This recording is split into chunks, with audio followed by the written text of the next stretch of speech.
नमस्कार विद्यार्थी मित्रांनो.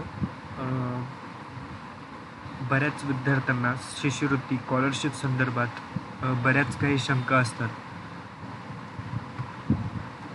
त्या आपण इथे त्यांचे जे प्रॉब्लेम्स असतात ते सॉल्व्ह करणार आहोत. तर बरेच विद्यार्थी फॉर्म भरतात. फॉर्म भरल्यानंतर first year, second year, third year आता जे प्लेन BScला असतात म्हणजे BA, BCom, BSc हे जे अभ्यासक्रम आहेत किंवा एनी अदर अभ्यासक्रम अजून काही असतील त्यामध्ये ॲडमिशन घेतलं असेल किंवा काही प्रोफेशनल अभ्यासक्रम असतील त्याच्यामध्ये त्यांचं इंजिनिअरिंग असेल, डिप्लोमा असेल किंवा जे काही असेल. आता प्रत्येक डिपार्टमेंट, प्रत्येक कोर्स किंवा प्रत्येक प्रोग्राम यामध्ये आपल्याला स्कॉलरशिप फॉर्म हा भरावा लागतो. आपण कोणतेही एज्युकेशन घेत असू तर यामध्ये कॅटेगरीज असतात. OBC, VJNT, SC, ST त्याप्रमाणे आपण कास्टनुसार तो फॉर्म भरत असतो. तर बऱ्याच विद्यार्थ्यांची म्हणजे जवळजवळ 95% विद्यार्थ्यांची शंका हीच असते की आम्हाला स्कॉलरशिप जनरेट होत नाही. आता हा जो प्रॉब्लेम असतो हा जवळजवळ OBC विद्यार्थ्यांमध्ये जास्त दिसतो, कारण की OBCची जी स्कॉलरशिप ती यायला जरा वेळ लागतो किंवा डिपार्टमेंट वेगवेगळे असतात. त्यामुळे पहिले RCSMची स्कॉलरशिप जनरेट होते, राजश्री शाहू महाराजची. त्यानंतर OBCची जनरेट व्हायला वेळ लागतो. तर काही वेळेस काय होतं आहे की हा त्यांचा समाज कल्याणचा वर्कलोड असेल किंवा तिथून स्कॉलरशिप जनरेट व्हायला वेळ लागत असेल. आता तो त्यांचा प्रॉब्लेम आहे, ते त्यांचं काम करतात. तर काही वेळेला काय होतं, आपण जेव्हा फॉर्म भरतो स्कॉलरशिपचा आपण फॉर्म भरतो त्यानंतर तो फॉर्म स्टुडंट लॉग इन नंतर तो क्लर्क लॉग इनला जात असतो. क्लर्क लॉग इन नंतर तिथे स्क्रुटिनी सॉल्व होते, स्क्रुटिनी प्रोसेसिंग होते. स्क्रुटिनी प्रोसेसिंग झाल्यानंतर तो फॉर्म प्रिन्सिपल लॉग इनला पाठवला जातो. आता प्रिन्सिपल लॉग इनला पाठवल्यानंतर तिथेही तो रिचेक होतो आणि तिथून रिचेक झाल्यानंतर तो फॉर्म पुढच्या लॉग इनला पाठवण्यात येतो आणि पुढच्या लॉग इनला पाठवल्यानंतर तुमच्या फॉर्मचं व्हेरिफिकेशन होत असतं. तेव्हा ते बिल जनरेशन प्रोसेसिंगमध्ये काहीतरी पुढे प्रोसेस होतं. तर ही सगळी प्रोसेस असते. हे एक सिस्टम आहे आणि या सिस्टमप्रमाणेच आपल्याला जावं लागणार आहे. तर यामध्ये सर्टन थिंग जी आहे ती विद्यार्थ्याची आहे. विद्यार्थ्यांनी पहिले भरायचा आहे, त्या तो फॉर्म भरायचा आहे. त्यांनी व्यवस्थेनंतर तो फॉर्म क्लर्क लॉग इनला व्हेरिफिकेशनसाठी जातो. आता विद्यार्थ्यांनी आपलं काम 100% योग्यरित्या पार केल्यानंतर तो फॉर्म क्लर्क लॉग इनला जातो आणि क्लर्क लॉग इनवरून तो फॉर्म व्हेरिफिकेशन त्या फॉर्मचं केलं जातं. आता काही वेळेला काय होतं, क्लर्क लॉग इनवरून तो फॉर्म पुढे पाठवला जात नाही. आता यामध्ये कॉलेजची चुकी असते आणि या कॉलेजच्या त्या विद्यार्थ्याला ती स्कॉलरशिप जनरेट होत नाही आणि तो विद्यार्थी स्कॉलरशिपपासून वंचित राहतो. बरेच विद्यार्थी हा प्रश्न असतो की आम्ही तर फॉर्म व्यवस्थित भरला आहे, सर्व गोष्टी व्यवस्थित अपलोड केल्यात, तरीसुद्धा आम्हाला स्कॉलरशिप आलेली नाही.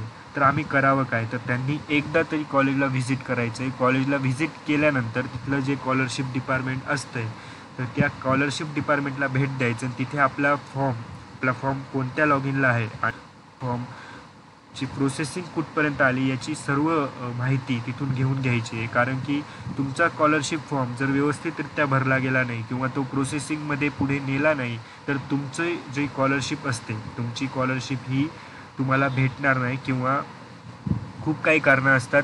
कॉलेज तुमच्याकडनं डबल फी वसूल करू शकतं, कारण की कॉलेजच्या नियमानुसार स्कॉलरशिप फॉर्म जो विद्यार्थी भरतो त्याला 50% किंवा काहीतरी टक्के फी भरावी लागते आणि बाकीची फी गव्हर्मेंट कॉलेजला देत असते.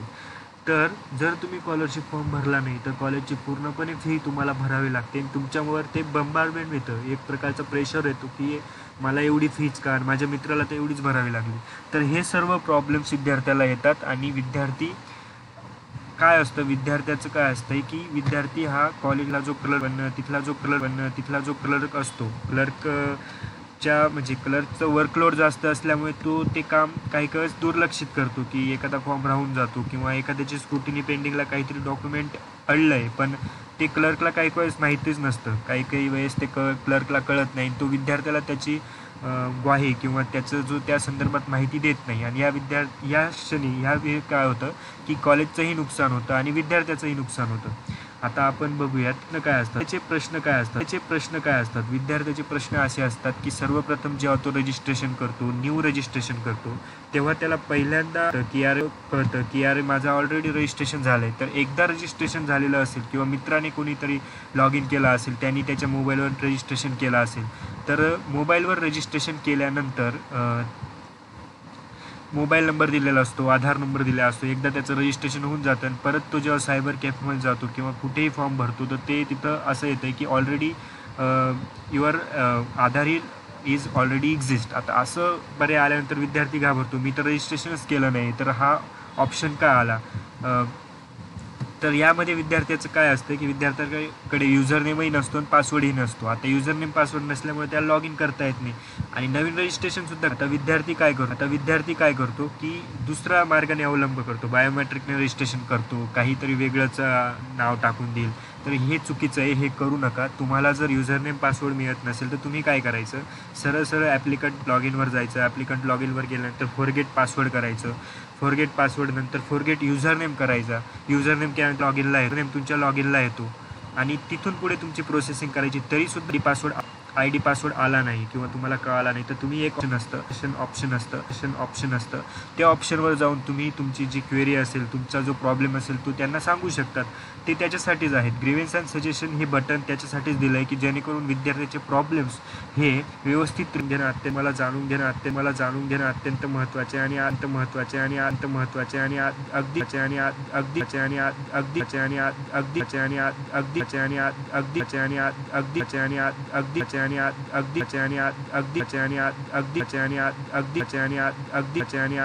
क्षुल्लक कारणामुळे तुम्ही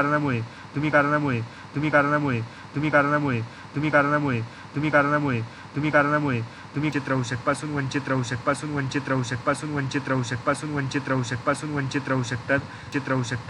राहू शकतात. शिक्षक तुमच्यावर चिडचिड करतात, क्लर्क तुमच्यावर चिडचिड करतात, घरचे सुद्धा चिडचिड करतात की त्या मुलाला एवढी फी लागली, तुला एवढीच का लागली. तर शैक्षणिक विभागामध्ये आता हे प्रॉब्लेम्स खूप येतात. बरेचसे विद्यार्थी किंवा बरेचसे पालक त्यांची फीज अफोर्ड करू नाही शकत, त्यांना एवढी फीज देऊ नाही शकत.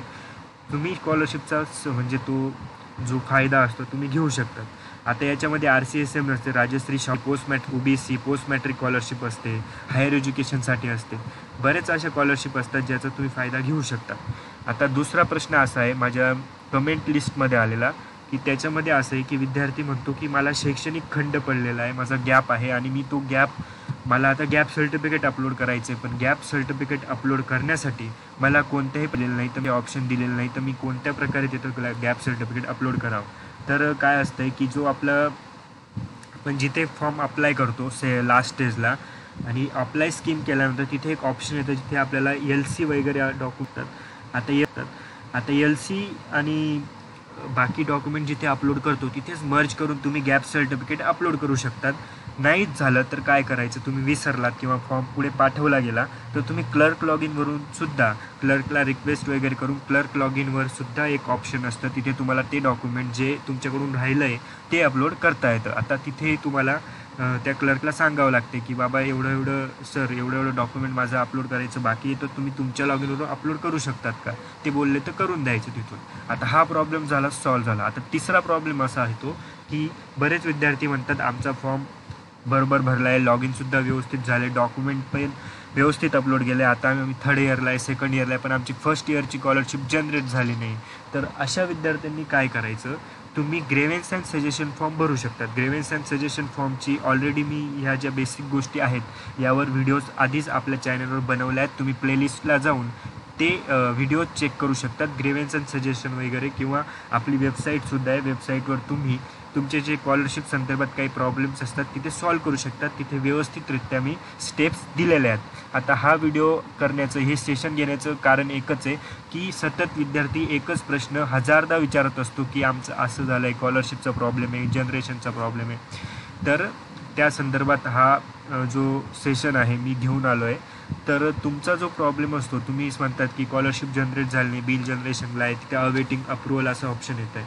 तर मित्रांनो, घाबरण्याचं काम नाही. तुम्ही तुम्ही ग्रीव्हन्स अँड सजेशन फॉर्म भरा, नाहीतर काय करा, तुम्ही क्लर्कला भेटा, स्कॉलरशिप डिपार्टमेंटला तुमच्या कॉलेजला जा आणि स्कॉलरशिप डिपार्टमेंटमध्ये गेल्यानंतर चौकशी करा की आमचा फॉर्म आमच्या स्कॉलरशिप का जनरेट झाले नाही. काही काही वेळेला काय होतं, आता 2 इन्स्टॉलमेंट असतात, एका वर्षात 2 इन्स्टॉलमेंट असतात आणि पहिल्या इन्स्टॉलमेंटची फी जनरेट झाल्यानंतर फॉर्म हा परत क्लर्क लॉग इनकडे येत असतो आणि सेकंड इन्स्टॉलमेंटसाठी क्लर्कला पुन्हा तो फॉर्म क्लर्क लॉग इनवरून प्रिन्सिपल लॉग इनवरून पुढे पाठवावा लागतो. काही काही वेळेला काय होतं, तो फॉर्म क्लर्क लॉग इनवरून पुढेच जात नाही, म्हणून तुम्हाला सेकंड इन्स्टॉलमेंटची जी फीज आहे किंवा जी बिल आहे किंवा जी रक्कम आहे ती तुम्हाला प्राप्त होत नाही आणि विद्यार्थी त्या स्कॉलरशिपपासून वंचित राहतो.